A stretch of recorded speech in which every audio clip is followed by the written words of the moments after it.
Carta de Tiago, diz assim: Tiago, servo de Deus e do Senhor Jesus Cristo, às 12 tribos da dispersão, saudações. Meus irmãos, considerai motivo de grande alegria o fato de passardes por várias provações, sabendo que a prova da vossa fé produz perseverança, e a perseverança deve ter ação perfeita, para que sejais aperfeiçoados e completos, sem vos faltar coisa alguma. Se algum de vós tem falta de sabedoria, peça a Deus, que a concede livremente a todos sem criticar, e lhe será dada. Peça-a, porém, com fé, sem duvidar, pois quem duvida é semelhante à onda do mar, movida e agitada pelo vento. Tal homem não deve pensar que receberá do Senhor alguma coisa, pois vacila e é inconstante em todos os seus caminhos. Mas o irmão de condição humilde deve gloriar-se na sua alta posição, e o rico na sua humilhação, porque passará como a flor silvestre.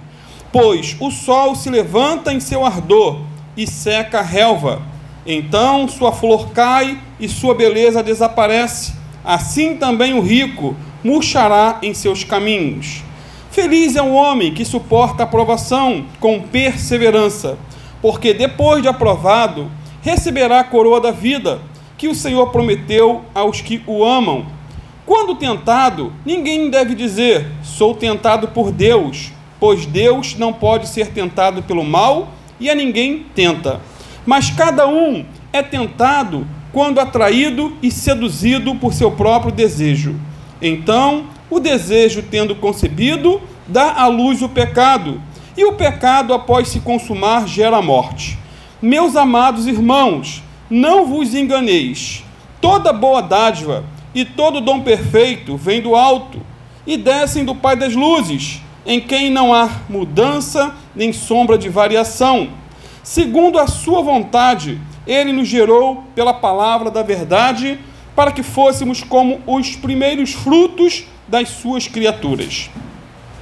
Meus amados irmãos, tende certeza disto: todo homem deve estar pronto a ouvir, ser tardio para falar e tardio para se irar, porque a ira do homem não produz a justiça de Deus. Por isso, livrando-se de todo tipo de impureza moral e vestígio de maldade, recebei de boa vontade a palavra em vós implantada, poderosa para salvar a vossa vida. Sede praticantes da palavra e não somente ouvintes, enganando a vós mesmos. Pois, se alguém é ouvinte da palavra e não praticante, é semelhante a um homem que contempla o próprio rosto no espelho, porque ele se contempla, vai embora e logo se esquece de como era. Entretanto, aquele que atenta bem para a lei perfeita, a lei da liberdade, e nela persevera, não sendo ouvinte esquecido, mas praticante zeloso, será abençoado no que fizer. Se alguém se considera religioso e não refreia sua língua, engana seu coração, e sua religião é inútil. A religião pura e imaculada diante do nosso Deus e Pai é esta: visitar os órfãos e as viúvas nas suas dificuldades e não se deixar contaminar pelo mundo. Capítulo 2. Está aí tudo bem?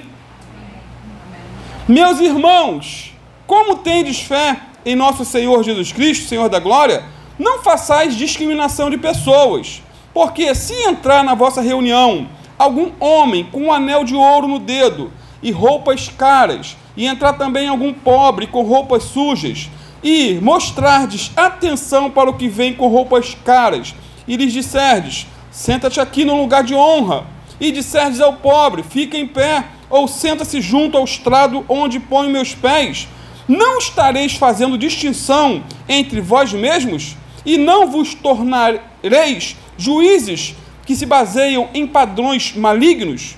Ouvi, meus amados irmãos, por acaso Deus não escolheu os pobres para o mundo, a fim de fazê-los ricos na fé e herdeiros do reino que prometeu aos que o amam? Mas vós desonrais o pobre. Não são os ricos que vos oprimem e vos arrastam aos tribunais? Não são eles que blasfemam o bom nome que vos foi dado? Todavia, fazeis bem se estáis obedecendo à lei real, segundo a Escritura, que diz: amarás teu próximo como a ti mesmo. Mas, se fazeis discriminação de pessoas, estáis cometendo pecado, e por isso sois condenados pela lei como transgressores. Pois qualquer um que guarda toda a lei, mas tropeça em um só ponto, torna-se culpado de todos. Porque o mesmo que disse: não adulterarás, também disse: não matarás. Se não cometes adultério, mas és homicida, tornas a ti mesmo transgressor da lei. Falai e procedei como quem há de ser julgado pela lei da liberdade, porque o juízo será sem misericórdia para quem não usou de misericórdia. A misericórdia triunfa sobre o juízo. Meus irmãos, que vantagem há de alguém disser que tem fé e não tiver obras? Essa fé poderá salvá-lo?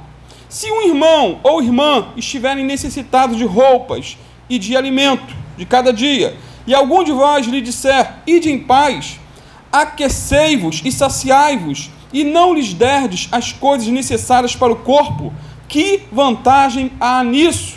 Assim também a fé por si mesma é morta, se não tiver obras. Mas alguém dirá: tu tens fé e eu tenho obras. Mostra-me tua fé sem obras, e eu te mostrarei minha fé por meio de minhas obras. Creis que Deus é um só? Fazes bem, pois os demônios também creem e estremecem. Mas, ó homem insensato, queres ser convencido de que a fé sem obras é inútil?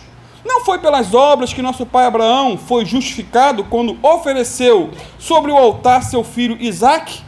Vês que a fé cooperou com suas obras, e pelas obras a fé foi aperfeiçoada.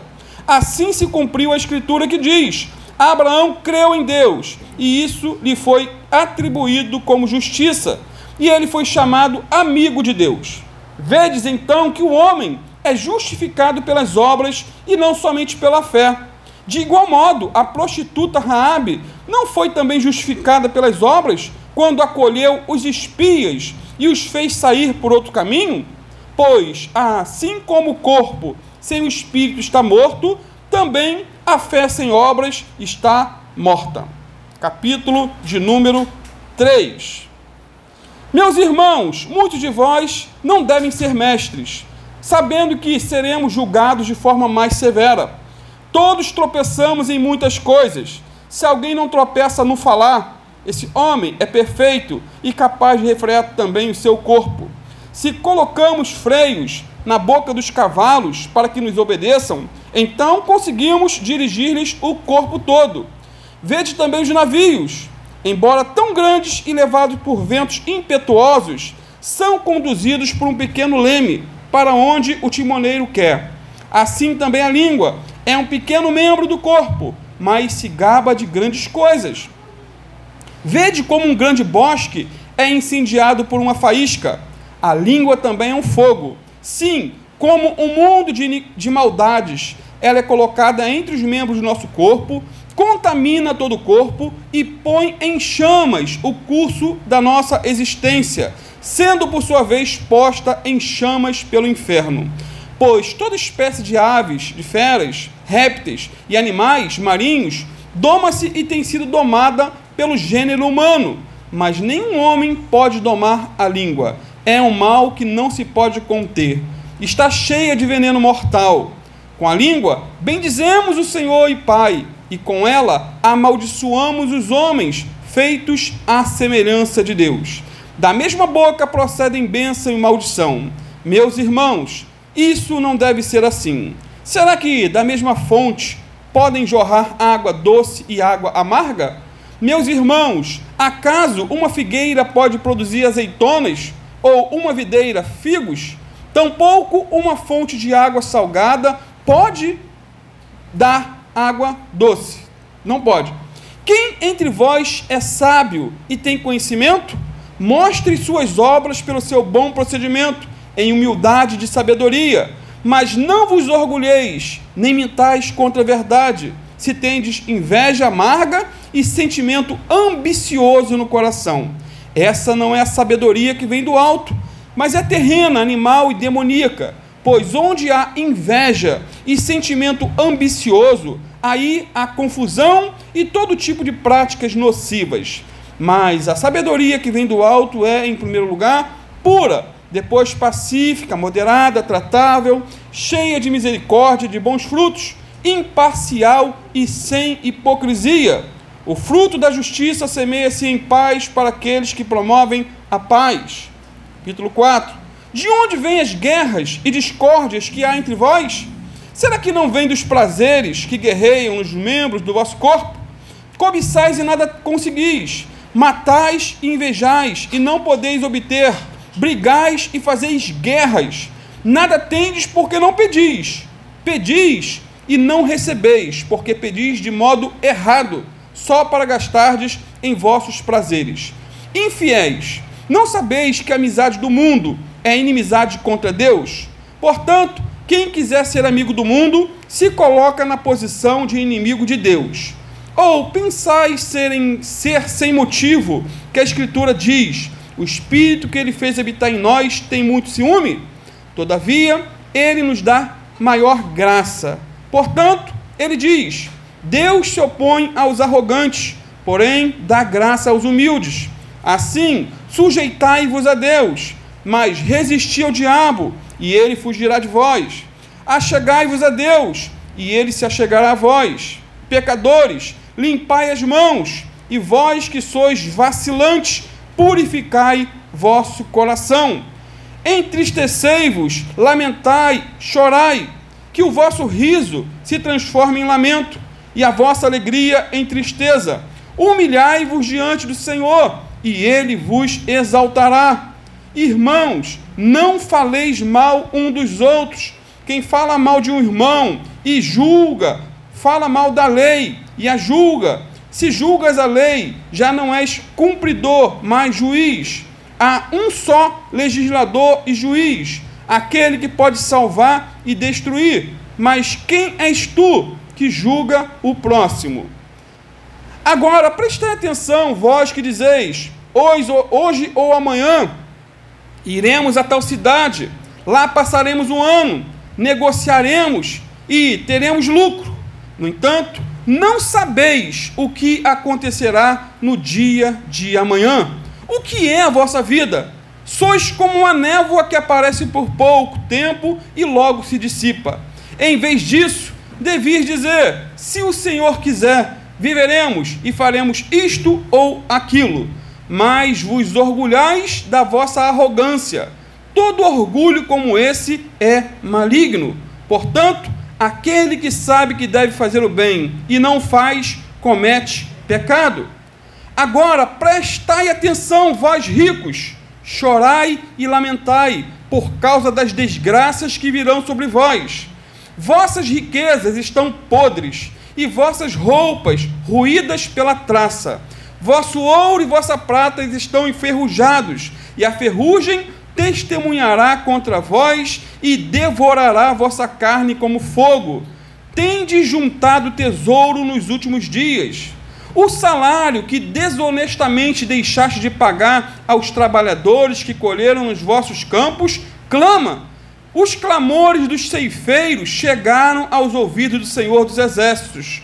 Vivestes em delícias sobre a terra, satisfazendo vossos prazeres. Engordastes o coração no dia da matança. Condenais e matais o justo, e ele não vos oferece resistência alguma. Portanto, irmãos, sede pacientes até a vinda do Senhor. O lavrador espera o precioso fruto da terra, aguardando-o com paciência até que receba as primeiras e as últimas chuvas. Sede vós também pacientes, fortalecei o coração, porque a vinda do Senhor está próxima. Irmãos, não vos queixeis um dos outros, para que não sejais julgados. O juiz está às portas. Irmãos, tomai os profetas que falaram em nome do Senhor como exemplo de paciência e de perseverança diante do sofrimento. Chamamos de felizes os que suportaram aflições. Ouvistes sobre a paciência de Jó, e vistes o fim que o Senhor lhe deu, porque o Senhor é cheio de misericórdia e compaixão. Mas, meus irmãos, sobretudo, não jureis nem pelo céu, nem pela terra, nem façais qualquer outro juramento. Seja, porém, vosso sim, sim, e o vosso não, não, para que não caiais em condenação. Alguém entre vós está aflito? Ore. Alguém está doente, ou seja, contente? Cante louvores.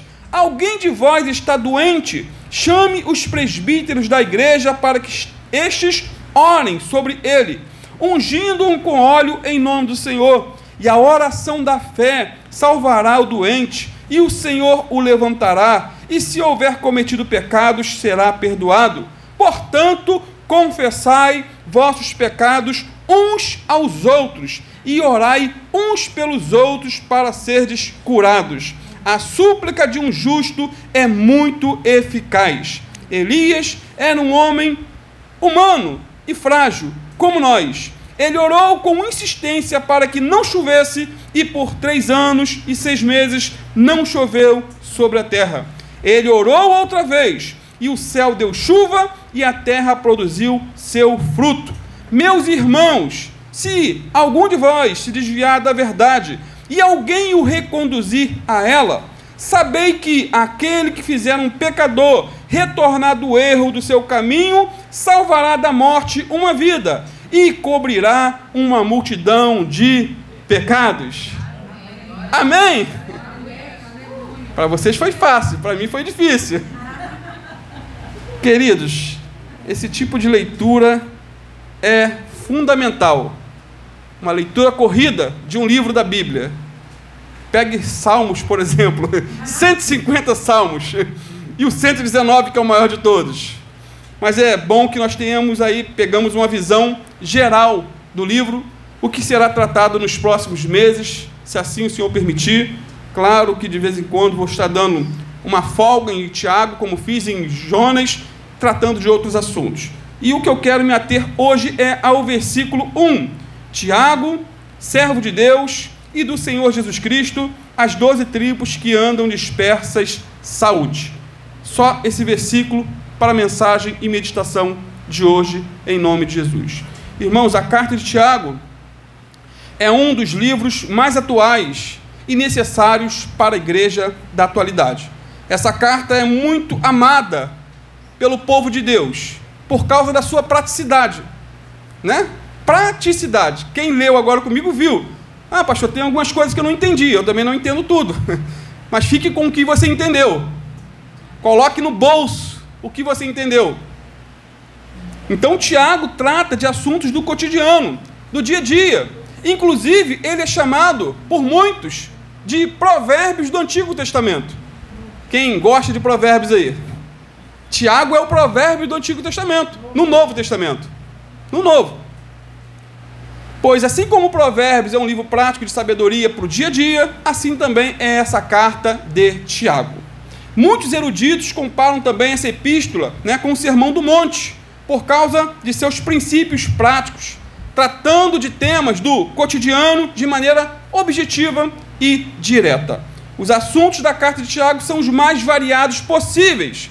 Mais variados, queridos. Ele cita vários fatos, como a história de Abraão, Ruth, ou melhor, Abraão, Raabe, Jó, Elias. Ele vai falar um pouquinho desses personagens. Temos também eventos, o que é chamado de hipotéticos, que podem ou não ter acontecido. Nós encontramos em Tiago, como o rico e o pobre, entrando na igreja e recebendo uma atenção distinta. No capítulo 2 vimos isso. Um entra, tem todo um glamour, o outro pobre é jogado de escanteio. Não sabemos se aquilo foi um fato real ou um acontecimento hipotético. Temos também um irmão necessitado, em que Tiago faz uma aplicação pertinente, dizendo que a fé sem obras, ela é morta. E o que falar do doente, e os presbíteros, num contexto de cura e perdão, lá no capítulo 5 que nós lemos. Os planos de viagens e negócios. Quando a pessoa diz, hoje ou amanhã faremos isso e aquilo, e Tiago rebate dizendo que vocês não sabem o que vai acontecer amanhã. Quem tem garantia que acordará amanhã? Muito prático. Nos faz colocar a vida nas mãos de Deus a cada minuto, porque o amanhã pertence a Deus. E o daqui a pouco pertence a Deus. Então, esses são casos hipotéticos que podem ter acontecido ou não. Mesmo assim, a aplicação desses casos é totalmente válida para os nossos dias. Tiago também cita muitos elementos da natureza, como o mar e as ondas, a fonte e a água, a figueira e os figos, a videira e as azeitonas, o vapor, a chuva, o fruto da terra. O assunto é muito extenso. Ele fala sobre vento, bosque, fogo, fala sobre os cavalos, as feras, as aves, os répteis, animais marinhos, a flor, o sol, a luz, a sombra, e etc. É muita coisa nesse pequeno ou 5 capítulos que acabamos de ler.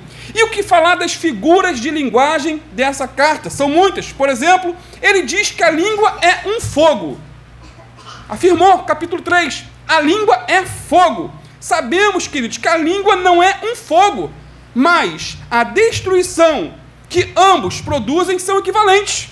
Assim como o fogo se espalha rapidamente e destrói tudo pelo caminho, uma palavra maldita destrói vida, famílias, igrejas e etc.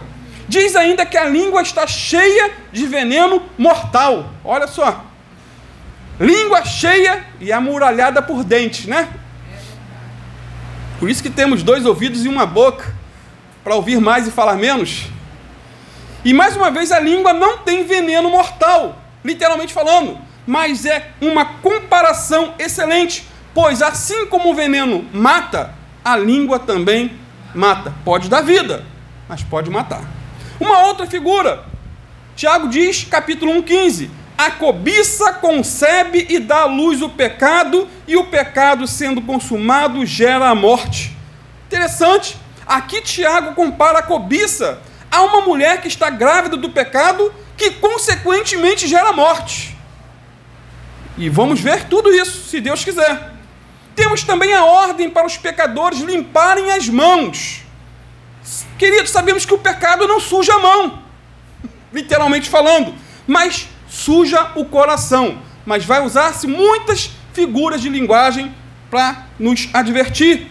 Mais uma figura: as vossas riquezas estão apodrecidas, vossos vestidos estão comidos de traças, vosso ouro e vossa prata se enferrujam, sua ferrugem dará testemunho contra vós e comerá como fogo a vossa carne.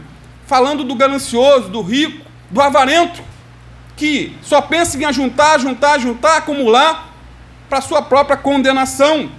E diz mais: o salário dos trabalhadores clama, engordaste os vossos corações. Coração não engorda, mas vai usar termos. Resumindo, essa carta é rica em temas os mais diversos e trata, querido, de vários assuntos. Tiago fala ainda sobre sofrimento, fala sobre novo nascimento, fala sobre crescimento espiritual, maturidade cristã e a importância da santa palavra de Deus. Ele enfatiza também temas como tribulações, sabedoria do alto, sabedoria terrena, poder da língua, fé que salva, fé que não salva, a oração e a vontade de Deus.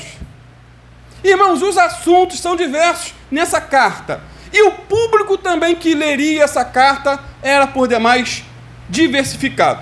Ela, ou o público, né, aqueles que leriam, é chamado de os dispersos, o povo da dispersão, um povo que estava foragido por causa da sua fé. E essa carta ela é chamada de carta universal ou geral, e foi enviada, né, às igrejas da época, diferente das cartas pessoais que temos na Bíblia, como epístola de Paulo a Tito ou a Timóteo, ou enviadas para igrejas, como cartas enviadas para a igreja de Roma e aos Gálatas, e assim por diante. Mas ela é uma epístola universal, não é endereçada a uma igreja e nem a uma pessoa. Mas apesar de ter sido enviada para todas as igrejas do período apostólico, essa carta ela é útil, mas muito útil para mim e para você. Um outro detalhe, essa carta revela que Tiago era um homem do campo, um homem roceirão, pois o próprio escrito revela isso. E mais um detalhe, de todos os escritos do Novo Testamento, ele é o que menos fala de Jesus. Talvez para não se dar ideia, porque ele era irmão do Senhor, como diz aí o versículo 1. Mas para não chamar muita atenção para si, né? A primeira vez que ele faz menção do Senhor é no capítulo 1, versículo 1. Tiago, irmão do Senhor. A segunda é no capítulo 2, versículo 1. E a terceira menção de Jesus é no capítulo 5, versículo 8. No entanto, porém, todavia, de todos os escritos do Novo Testamento, a linguagem de Tiago é a mais parecida com a linguagem de Jesus. Em todo o livro. Por mais que ele não faça menção do nome Jesus constantemente, como Paulo faz, mas os assuntos, a linguagem é a mais parecida com Jesus. Até porque ele conviveu com Jesus. Enfim, queridos, assim como o livro de Provérbios trata de vários temas, da mesma maneira a carta de Tiago aborda uma série de assuntos para o nosso viver diário. Então, essa é uma carta que precisa ser lida. Não lida somente constantemente, mas ininterruptamente e, acima de tudo, praticada. Porque existem assuntos e mais assuntos práticos para o nosso dia a dia. Martinho Lutero, na sua primeira edição da Bíblia de Genebra, em 1522, ele disse que a carta de Tiago era não apostólica, desorganizada e judaica. Ele tinha preconceito com essa carta, tinha dificuldade de aceitar como se fosse inspirada, né? Dizia que essa é uma epístola de palha. Disse ainda que essa epístola era totalmente errante em comparação às cartas de Paulo ou de João. Para ele, para Martinho Lutero, Tiago não tinha muito do evangelho e era uma epístola de palha. Isso porque Tiago não menciona na carta a necessidade da morte de Jesus para nossa salvação. Não encontramos isso. A carta não fala, por exemplo, da ressurreição de Jesus. A carta não afirma sobre a encarnação do Verbo. O Verbo de Deus se fez carne. Jesus se fez homem. A carta não trata disso. E doutrinas essas essenciais à fé cristã. Por conta disso, Martinho Lutero tinha dificuldades com essa carta. Portanto, para nós, se formos buscar em Tiago ensinos teológicos ou doutrinários, como encontramos, por exemplo, em Romanos, em Gálatas, nós vamos ficar decepcionados, porque ele não trata muito de teologia, de pontos doutrinários, mas pontos práticos para o dia a dia. Essa não era a preocupação de Tiago. Sendo assim, Lutero, erroneamente, desconsiderava a sua leitura. Dizia, olha, não leia essa carta, ela é problemática demais, tem alguns ensinos estranhos. No entanto, Lutero errou ao fazer isso e até se arrependeu da sua opinião em relação a essa carta posteriormente. Nas edições seguintes de seu comentário de Tiago, ele retirou a observação infeliz que havia feito sobre essa epístola. No entanto, amados, ao contrário da palha, que é um material vulnerável e fraco, a epístola de Tiago contém verdades profundas que, ao longo dos séculos, têm alimentado o povo de Deus.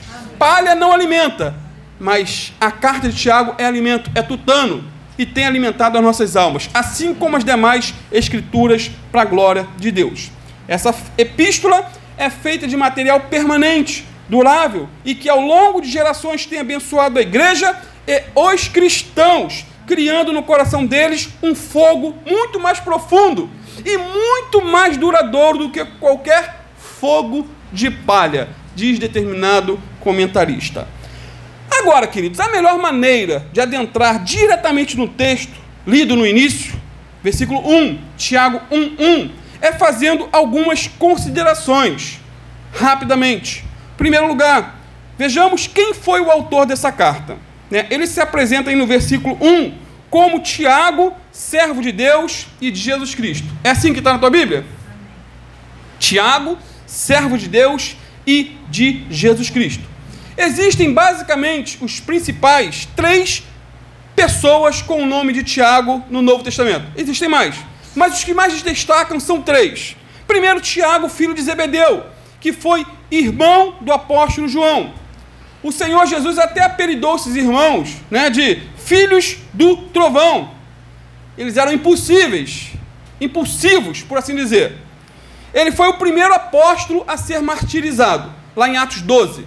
Esse primeiro Tiago não foi o autor dessa carta, porque a carta foi escrita após a morte desse apóstolo.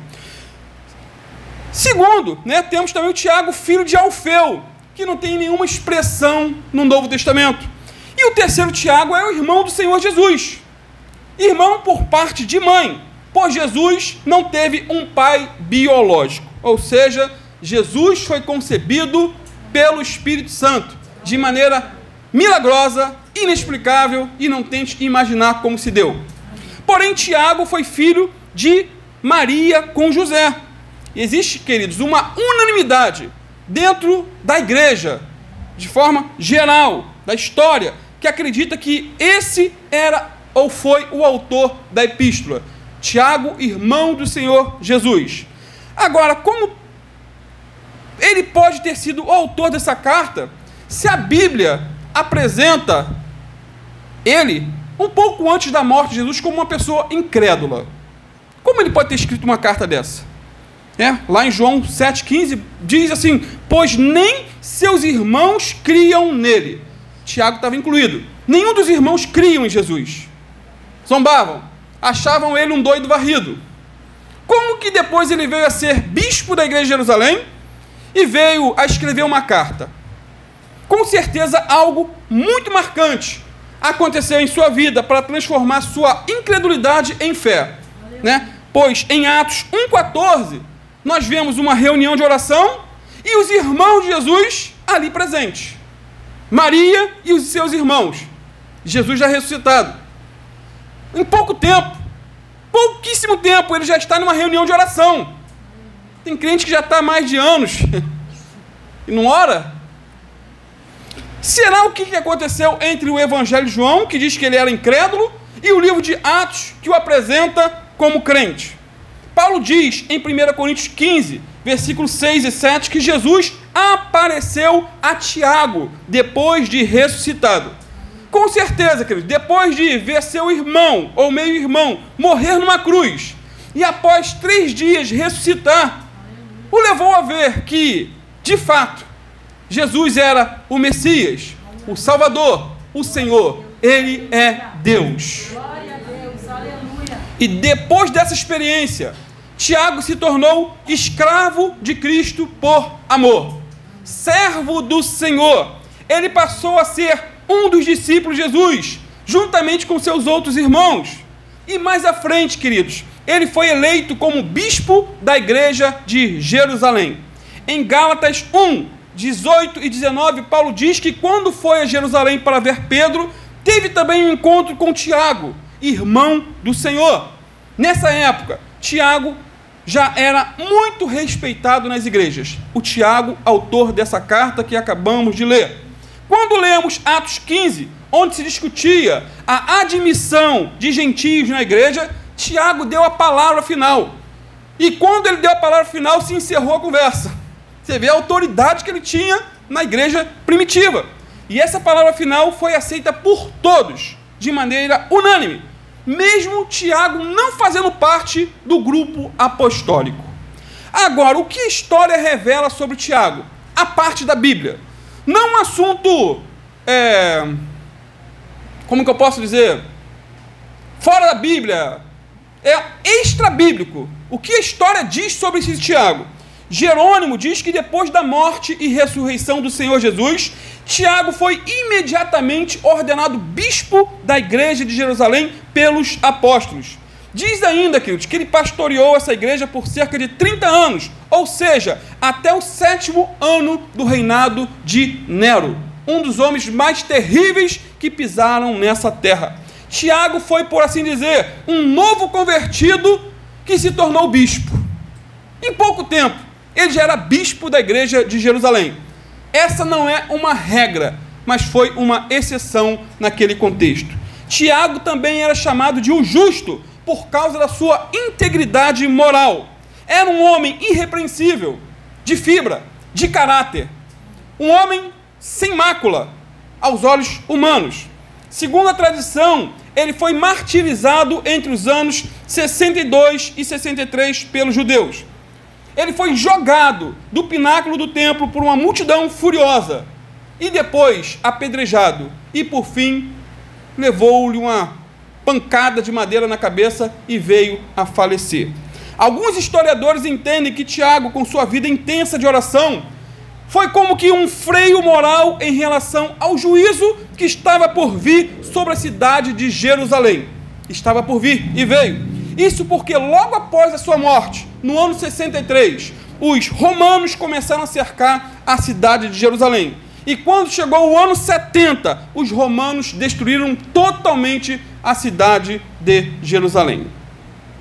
O interessante é que, antes de dar o último suspiro, antes de morrer, Tiago, ou a história diz que Tiago fez a mesma oração do Senhor, ou que o Senhor tinha feito na cruz. E qual foi ela? Senhor, não impute esses pecados. Eles não sabem o que estão fazendo. Aliás, Tiago não só orou na hora da morte, mas a história diz que ele era tão consagrado à oração e ao jejum, que seus joelhos eram duros, rijos, grossos, com grandes calos, como de camelo, de tanto orar de joelhos.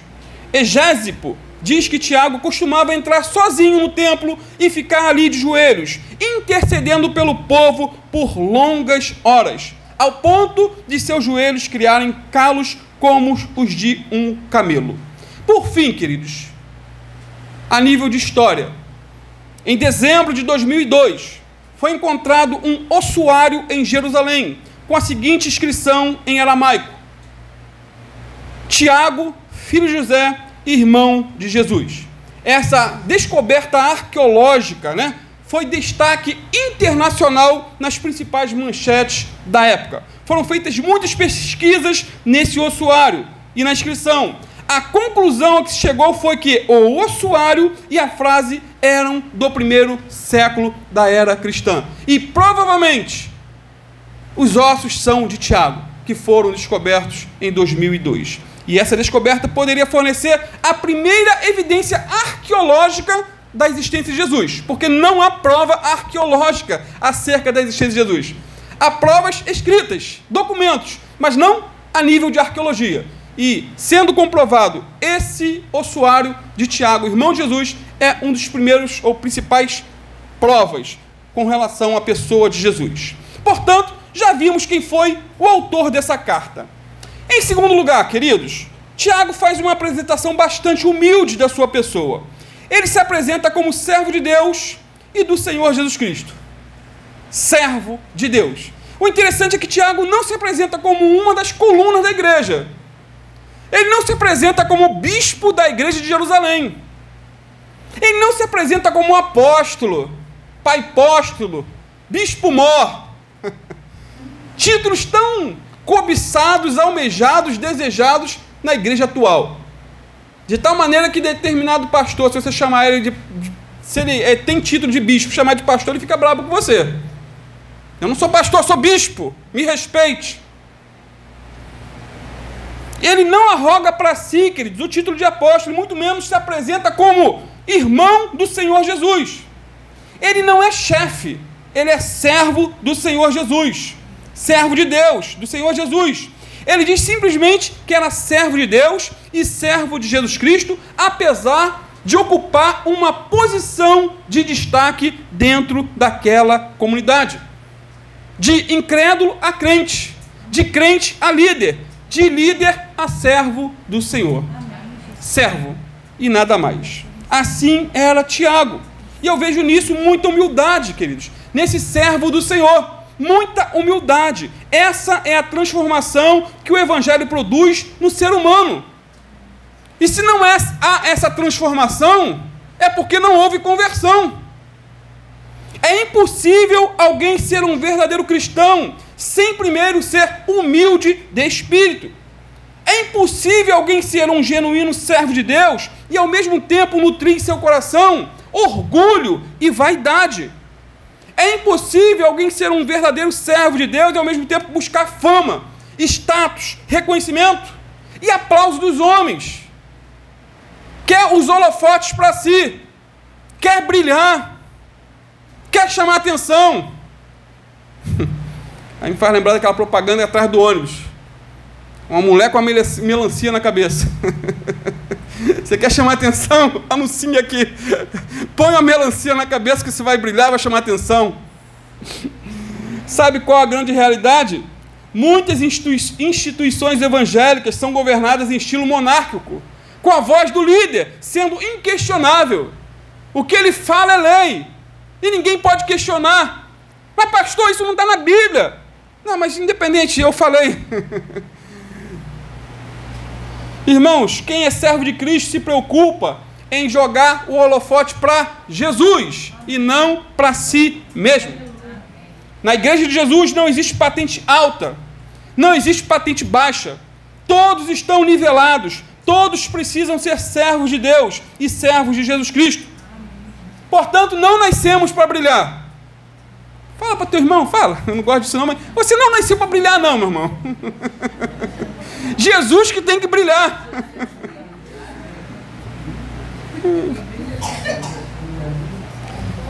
Nascemos para fazer com que Cristo brilhe através de nós. Amém? Amém?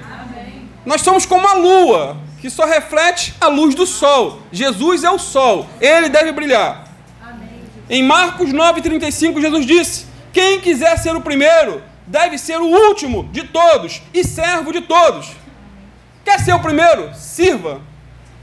Tem um ditado que diz que quem não vive para servir, não serve para viver. Essa é a máxima do cristão. Nascemos para servir. Até porque, vejam bem, não adianta a pessoa falar que é serva de Cristo ou serva de Deus, mas não serve a ninguém. Não ajuda ninguém, não faz nada por ninguém. Todo servo de Deus é servo dos outros. Todo servo de Cristo serve a alguém. Agora, como servimos uns aos outros na prática? Dentro de um contexto de igreja, de comunidade, de cidade, podemos dizer. Como? Primeiro, quando contribuímos financeiramente onde congregamos. De manhã eu preguei sobre Ananias e Safira, uma mensagem dura. 2 CPFs cancelados. Brincadeira, né, Leice? Mortos durante o culto. E ali eu falei muito sobre a questão financeira. E não é essa a nossa prática, ficar batendo na mesma tecla, mas aqui está num contexto de assunto. Servimos, contribuindo com Deus, contribuindo financeiramente. Até porque os missionários que estão no campo contam com a nossa ajuda. Amém? Os irmãos necessitados da nossa igreja contam com a nossa ajuda quando precisam. A obra de Deus, de modo geral, carece desses recursos para avançar. Aquele que diz que é servo de Deus, mas não serve a igreja com as suas ofertas, primícias ou contribuições, está se enganando. Segundo, servimos aos irmãos quando usamos o dom que Deus nos deu. Cada um tem um dom, tem uma chamada, tem uma vocação. Cada um tem. Seja o ensino na escola dominical, seja a pregação no púlpito, o evangelismo nas ruas, a limpeza na igreja, ou até cumprir uma escala na portaria. Você está servindo aos irmãos. Tudo isso é uma maneira de servir a Deus e aos irmãos. Portanto, sirva com amor, com carinho, com dedicação, com zelo, pois quando servimos aos irmãos, estamos servindo a Deus. Colossenses 3,23 diz: tudo o que fizerem, façam de todo o coração, como para o Senhor, e não para os homens. Eu sirvo a Cristo, eu faço para agradar a Jesus, e não a um homem. Portanto, amados, Tiago era servo de Deus e de Jesus Cristo, mas também servo de todos os seus irmãos. Lembra do hino? Que ele cresça. Pena que Manu não sabe cantar, senão ia pedir para cantar no final. Que ele cresça e eu diminua. Que ele apareça e eu me constranja com a sua glória e todo o seu amor, infinita humildade, servo de todos os irmãos. Mais de ti, mais de ti, mais de ti, e menos de mim, e menos de mim. Que ele cresça e eu diminua, que ele apareça e eu me constranja com sua glória e todo o seu amor, infinita humildade, servo de todos os irmãos. Porém, queridos, o maior exemplo de servo da história foi o nosso Senhor Jesus Cristo, irmão de Tiago, como diz aí Tiago 1,1. Em Mateus 20, 25 a 28, Jesus chamou seus discípulos e disse o seguinte: vocês sabem que os governantes das nações as dominam, e as pessoas importantes exercem poder sobre elas. Não será assim entre vocês. Pelo contrário, quem quiser tornar-se importante entre vocês deverá ser servo, e quem quiser ser o primeiro deverá ser escravo, como o Filho do Homem, que não veio para ser servido, mas para servir e dar a sua vida em resgate por muitos. Que lindo, queridos. Falta Bíblia em muitos lugares. Então Tiago diz apenas que era servo e nada mais. O interessante é que a palavra para servo é doulos, que significa obediência completa, humildade absoluta, lealdade inabalável. A obediência era a tarefa, a humildade, a posição, a lealdade e o relacionamento que um senhor esperava de um escravo. Escravo de Jesus. Ele é o Senhor, eu sou o servo. Ele manda, eu obedeço. Amém. Pastor, como que ele manda? Eu tenho que ouvir uma voz do céu? Palavra, Bíblia. A Bíblia é a voz de Deus para a tua vida. Você quer ouvir a voz de Deus em voz alta, audível? Leia a Bíblia em voz alta. Você vai falar, oh, Deus falando com você. Tem gente que fica correndo atrás de profecia, profetada. Tem muita gente daqui da vizinhança que já veio aqui e não voltaram, sabe por quê? Porque aqui não tem, assim diz o Senhor, literalmente, por intermédio de um homem. Cremos nisso, tá, queridos? Mas isso não é uma prática cotidiana, corriqueira. A maior profecia é a palavra. É a Deus falando com você. Você não precisa do pastor dizendo o que deve e o que não deve fazer. Estamos aqui para pregar a palavra. Mas tem coisas que eu não vou tratar. E a Bíblia trata de tudo. Então, já estou concluindo, não há maior atributo para o crente que ser conhecido como servo de Jesus, obediente, humilde e fiel. Tiago tinha todas essas qualidades. Ele era obediente em tudo que fazia. Ele tinha uma humildade visível. E, por fim, ele foi fiel até a morte. Foi apedrejado. A Bíblia não diz, mas a história conta. Mas foi fiel até a morte e com isso ganhou a coroa da vida. Precisamos voltar a nos ver como servos sem busca de aplausos, de poder e de prestígio. Que ele brilhe, que nós venhamos subir. Que sejamos como João Batista, que ele cresça e que eu diminua. Amém? Vamos ficar de pé, vamos estar orando. Que não vivamos, queridos, como loucos. A semelhança daquele personagem. Eu estava vendo até esse desenho ainda agora, cedo. Super Muttley. Quem lembra? Super Muttley, que vivia, né, sempre socorrendo o dig vigarista em troca de medalha. Medalha. Ele quer medalha. Ele quer reconhecimento. Ele quer mais umazinha no peito. Busque isso de Deus, queridos. Amém? De Deus. Pai amado, em nome do Teu Filho Jesus, Te louvamos, Senhor, por mais esse início de mais um estudo da Tua Palavra na carta de Tiago. Pedimos graça, Senhor, para ir até o fim. E todos os assuntos que foram um pouco mais complexos, que o Senhor venha me ajudar, Senhor, a torná-los mais simples possíveis, para que a Tua igreja possa entender a Tua Palavra. Sabemos, Senhor, que o escrito é de 2000 anos atrás, e muito da linguagem às vezes é de difícil compreensão, mas que o Teu Espírito Santo venha nos dirigir, e tudo que foi falado, lido aqui, Senhor, nessa noite, venha ter um impacto no coração de cada um dos meus irmãos, que cada um possa amar a Tua Palavra, Senhor, assim como foi, pelo menos para mim, mais uma vez, prazeroso ler todo um texto, todo um livro da Tua Palavra, que possa ser com a vida de cada um, Pai, na sua devocional, no seu íntimo com o Senhor, não ficar somente no primeiro versículo do Salmo 23, mas ler todo o Salmo 23, todo o Salmo 91, toda a Tua Palavra, Senhor, de uma maneira direta, Que não venhamos desistir, Senhor, de conhecer, de esmiuçar e de nos alimentar com a Tua santa e gloriosa palavra, Senhor, para que não sejamos enganados, para que não sejamos, Senhor, ludibriados pelos lobos que estão por aí, Pai.